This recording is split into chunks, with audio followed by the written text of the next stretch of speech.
ถ้าผู้บ่าวสิเข้ามาก็ขอคนจริงใจอบอุ่นใจดีอายุบ่เกี่ยวแบบใดก็ได้เบิดขอแต่หักจริงก็พอโดย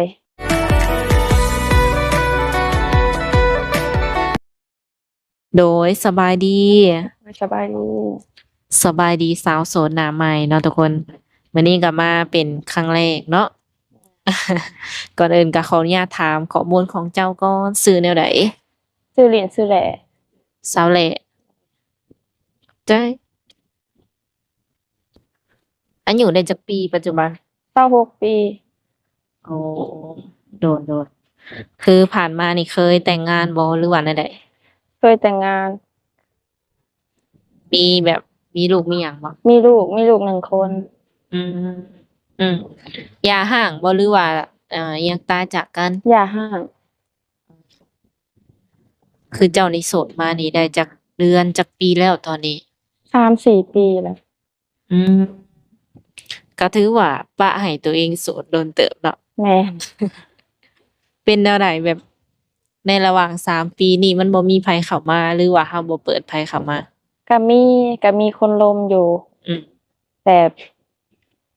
เขาบ่จริงใจหั้นนะ อืม เป็นแบบใดคือว่าเขาบ่จริงใจแบบ เขาคิดว่าเราเป็นแม่ห้างบ่แม่ห้างลูกติดแต่สิเขาเลยบ่จริงใจ คือความหมายว่ามาคุยมาหยอกอิหยัง แม่น ซื่อ มาหยอกมาลมสื่อกับไป ๆเอออืมคือทางเจ้าเองนี่ก็พร้อมที่จะจริงจังอยู่คันว่ามีคน อืมตอนนี้นี่ถือว่าโสดสนิทบ่ แม่น เนอะ ออกมาเปิดใจ แม่น เปิดใจในมื้อนี้คือมีสเปคของหนุ่มๆบ่ บ่มี สูงขาวหรือว่าเตี้ยกว่าเราก็ได้บ่ แบบใดก็ได้ขอแต่จริงใจหักเรา อืมอายุจำกัดบ่ หลายกว่าก็ได้ คือเจ้า26 ปีเนาะเอาฮอดประมาณเท่าใด 30ขึ้น40ขึ้นก็ได้ อืม เพราะแบบผู้ใหญ่หั้นนะ หลักๆที่ว่าเจ้ามักเนาะมักคนนิสัยแบบใด ใจดีอบอุ่นเว้าดีเว้าม่วน เป็นแบบว่าพอห้างพอหมายคือเฮานี่ได้บ่ ได้ มีลูกติด ได้ คือบ่ได้ติแม่นบ่ที่ว่าเพิ่น ได้เลย โดย ในใจเนาะมักผู้บ่าวทางใดอยากคุยทางใดเป็นพิเศษบ่ ทางใดก็ได้ อืม ขอทางใดก็ได้ขอแต่หักเฮา เน้นอย่างเดียวนี่คือว่า สิว่าในความจริงใจ แม่นความจริงใจ อ๋อเว้าแท้เนาะ แม่น โดยก็เคยเปิดใจอยู่บ่ ยังบ่เคยจักเทื่อ อันนี้เป็นครั้งแรกเลยเนาะ โดยแม่นครั้งแรก เป็นจังไดเห็นในช่อง YouTube นี้ หรือว่ามีหมู่คู่แนะนำมา เห็นในช่อง YouTube แหน่แล้วก็หมู่คู่แนะนำมาแหน่ ลมมาลีเนาะทุกคนเด้อเอาสิสั่นแหน่กล้องก็ได้หมู่คู่แนะนำแหน่แล้วก็เข้าไปเบิ่งพร้อมบ่ แม่น ใช้เวลาโดนบ่จังกล้าออกมาเปิดใจ บ่โดนเลยบ่โดนเลย ขออนุญาตถามตอนนี้รู้สึกแนวใด ทั้งความรู้สึกบ่ ชิลๆหรือจังใด ธรรมดา เอาบ่มีการเขินหยังดอก บ่ เออ ปกติก็มักถ่ายรูปถ่ายหยังอยู่ แม่น โอ้จังพอหั้นแหละจ้ะ คนมักเล่น TikTok อิหยังแบบนี้นะ ก็สิบ่เขินกล้องเขินหยังเนาะ ได้บ่ปานใด โดย คือทางเจ้านี่เปิดใจครั้งใหม่จังซี่เนาะคือคนที่จะเข้ามานี่เวียกงานนี่ คิดว่าสำคัญบ่สำหรับเจ้า ถามว่าสำคัญบ่ก็สำคัญ อืม ชีวิตเนาะชีวิตคู่มันก็ต้องมั่นคงอะเนาะ อยากได้คนที่ว่ามีเวียกมีงานเฮ็ดบ่ แม่นมั่นคง แบบว่าหัวหน้าครอบครัวเอาง่ายๆกันเนาะ แม่นหัวหน้าครอบครัว มาภาษา คือสมมุติว่าเจอคนที่ใช่ปึ๊บก็พร้อมแต่งเลยบ่ความหมาย ก็ต้องเบิ่ง เจ้า นิสัยเพิ่นก่อนว่าเข้ากันได้บ่ว่าฮักเฮาบ่ประมาณนี้ ขออนุญาตถามตอนนี้เจ้าเฮ็ดเวียกหยัง ป ข่อยไปไทย โดย ไปเฮ็ดเวียกอยู่ไทย อืม อันนี้มาพักผ่อนหรือจังได มาเฮ็ดบาตร มาต่อบัตรซื่อ แม่ ๆแสดงว่ายังสิไปอยู่ ยังสิไปอยู่เพราะว่าอยู่บ้านอยู่บ่ได้บ่มีเวียกเฮ็ด เออ โตคนเดียวต้องหาเงินเลี้ยงตัวเอง โด แล้วก็ ย ส่งลูกนำ อ๋อลูกเพิ่นจักขวบแล้วตอนนี้ 7 ปี7 ปีปลาย เข้าโรงเรียนเนาะ แม่น ค่าใช้จ่ายหลายบ่ลูกคนเดียวกะ ก็บ่ปานใด อ๋อ จ้ะ อืมๆคือเฮาไปเฮ็ดงานอยู่ไทยนี่เป็นงานประเภทใด หารอาหาร ไปเป็นอันอิหยังตำแหน่ง เด็กเสิร์ฟ เออ ไปเฮ็ดแถวใดแบบบอกคร่าวๆได้บ่บ่บอกห้านแต่ว่าบอกค ตรงเมือ ร่าง ว กรุงเทพนี่แหละ ๆอ๋อ ใจกลางเมืองกรุงเทพ อืมๆ ก็โอเคอยู่บ่งานที่ว่าเฮาเฮ็ดกะ ก็โอเคก็พอได้ก็พอเลี้ยงชีวิตตัวเองได้ อืม เลี้ยงลูกได้ โดย ตัดสินใจไปไทยนี่ได้จักปีแล้วซะ ไปมาๆได้ก็โดนเติบไปแล้วก็มา หรือว่าตั้งแต่เลิกกันนี่แม่น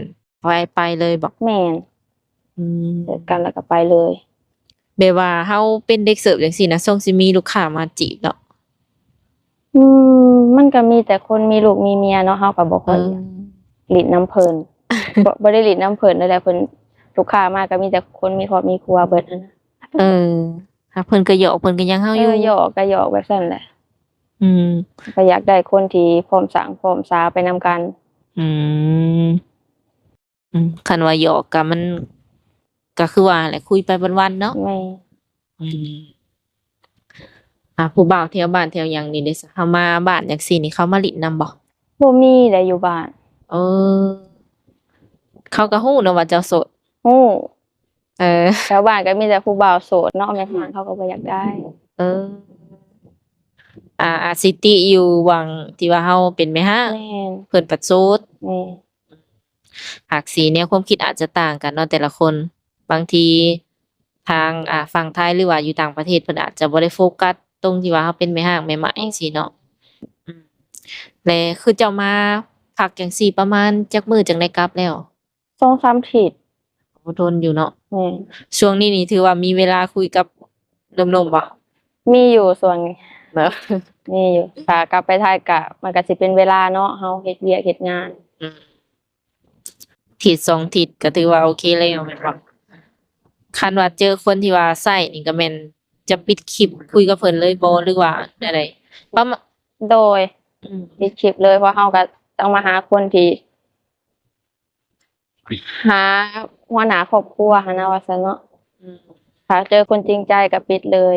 อืม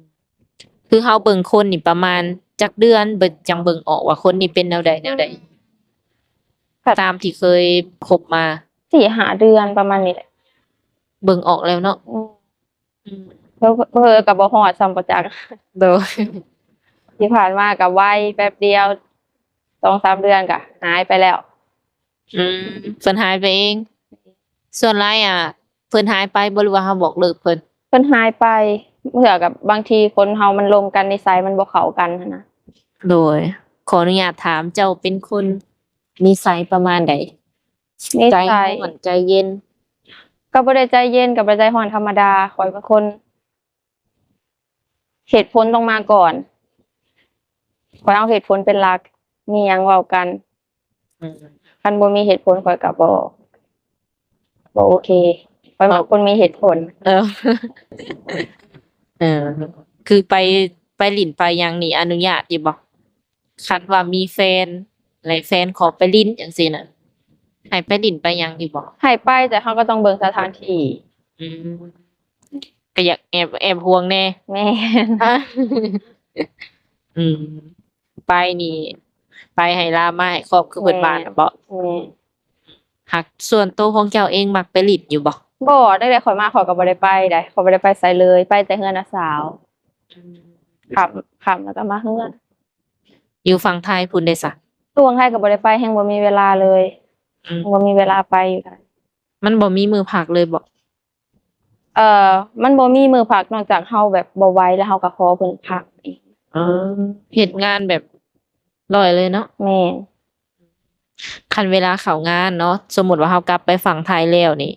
เราเข้างานจักโมงหาจักโมงจังได้เลิกโอ้ข่อยมันเป็นหานอาหาร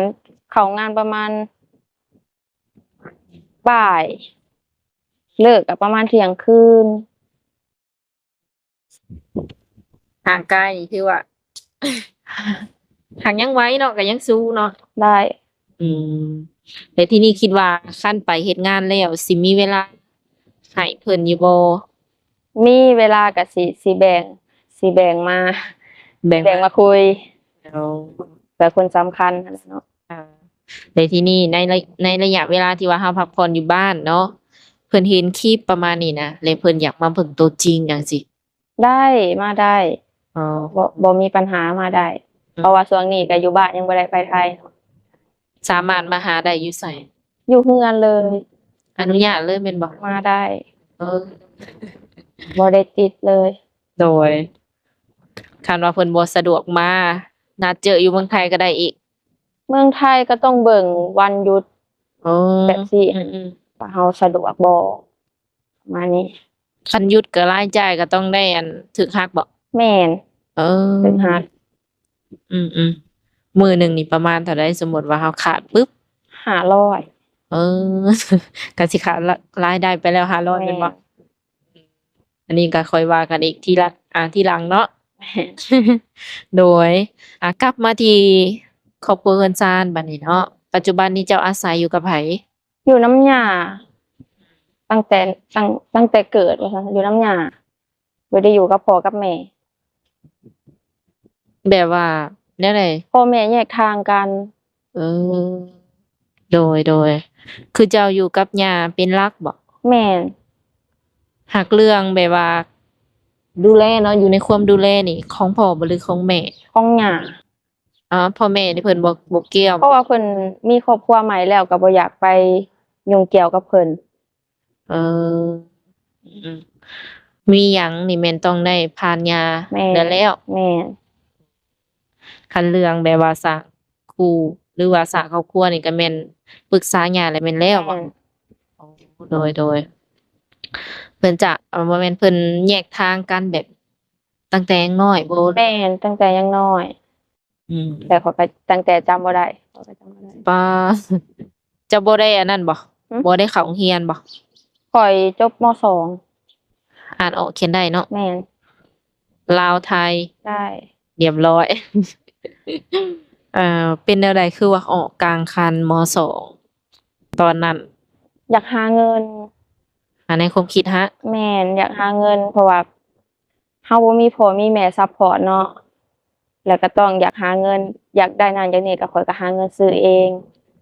บืนด้วยตนเองบ่ขอเงินเพิ่น ในความคิดตอนนั้น แม่น เลยก็เลยตัดสินใจออกปึ๊บเลย แม่น โอ้ ปิดเทอมปุ๊บก็เลยไป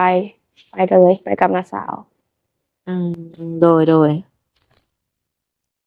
แสดงว่าเริ่มเฮ็ดเวียกตั้งแต่อายุประมาณ สิบไปปี14 สู่ซนเนาะ 13 14 เลยคนที่ว่าเลิกลากันไปนี่เป็นหักครั้งแรกบ่ แม่นของลูก อืมก็อยู่กินนำกันก็บ่โดนปานใดเนาะ อยู่กันประมาณ2 ปี ก็ได้ตบได้แต่ง 3 ปีประมาณนี้แหละ ได้ตบได้แต่งกันเจือๆบ่ โดยแล้วแต่ คือเฮาเว้าถึงเพิ่นได้บ่หรือว่าบ่ได้ บ่อยาก โอเค บ่ได้บ่อยาก อยากเว้า ก้วไ เก่าๆเนาะ ถึงพิ่แล้ว มีแต่ว่าคันว่าค้างคาใจเนาะมีแต่แนะนำให้ถามเพิ่นหลังไมค์ส่วนตัวก็ได้เนาะ โดย คันว่าออกสื่อยันว่าเพิ่นบ่สะดวก อืม บางคนก็อาจจะอยากฮู้อะไรว่าเป็นหยังคือเลิกกันจังซี่นะก็เลยถามเผื่อไว้ นั่นแหละครอบครัวด้วยความเข้าใจกันนี่แหละ อืม หลัก แล้วฐานะครอบครัวเจ้านี่เป็นประมาณใดร่ำรวยปานกลางทุกข์ยาก ๆธรรมดา ก็เฮ็ดไร่เฮ็ดนาอยู่บ่ เฮ็ด ทางเจ้าก็เฮ็ดบ่ เฮ็ด คือเฮ็ดนาแต่ละปีนี่ได้ประมาณจักศอก ตัวนี้ข่อยบ่ฮู้เพราะว่าข่อยไปไทย ข่อยบ่ค่อยได้วนกับเพิ่นคือแบบใช้ชีวิตคนเดียวหาเงินคนเดียวพึ่งตัวเองอิหยังประมาณนี้นะสู้คนเดียวบ่อันนี้ก็ของมีแต่น้าสาวเฮ็ดของเพิ่นเนาะ โดน